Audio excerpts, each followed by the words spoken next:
గత ఈ బడ్జెట్ సమావేశాలు జరుగుతున్నప్పటి నుంచి మా ఎజెండా ఏదైతే తిరుమల లడ్డూలో కల్తీ జరిగిందన్నారో అది జరగలేదు. మీరు మాట్లాడింది అవాస్తవాలు. వాయిదా తీర్మానాలు ఇస్తానే వచ్చాము దాని మీద, ఎందుకంటే ప్రజలకు నిజాలు తెలియాలని దాని మీద వాయిదా తీర్మానాలు ఇస్తూ వచ్చినాం. చర్చలు జరిగేంత వరకు కూడా మా పట్టు విడకుండా మా నిరసనలు తెలియజేశాం. ఎట్టకేలకి ఈరోజు చర్చలకు ఒప్పుకున్నారు. ఒప్పుకున్న తర్వాత చర్చ జరగనిచ్చారా?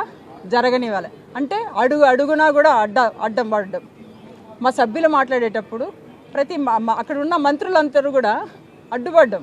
ఏదైతే వాళ్ళు అసెంబ్లీలో ప్రజెంటేషన్ ఇచ్చుకున్నారు, వాళ్ళు ఇచ్చుకున్న ప్రజెంటేషన్ను వాళ్ళు క్లాప్స్ కొట్టుకొని వాళ్ళు అప్రిషియేట్ చేసుకున్నారు. అదే మా సభ్యులు ఇచ్చే ప్రజెంటేషన్ను మాత్రం వాళ్ళు యాక్సెప్ట్ చేసేకి రెడీగా లేరు. ఎందుకంటే ప్రతిసారి మేము నిజాలు చెప్తున్నాం. ఏవైతే వాళ్ళు చేసిన ప్రజలకు చెప్పిన మోసాల గురించి, ఈరోజు ఈ తిరుపతి లడ్డూలో కల్తీ గురించి చెప్పిన మోసాల గురించి మేమైతే ఎక్కడైతే బయట పెడతామని వాళ్ళు వాటిని అడుగున కూడా మా సభ్యులు మాట్లాడేప్పుడు ప్రతిసారి అడ్డు వేయడం.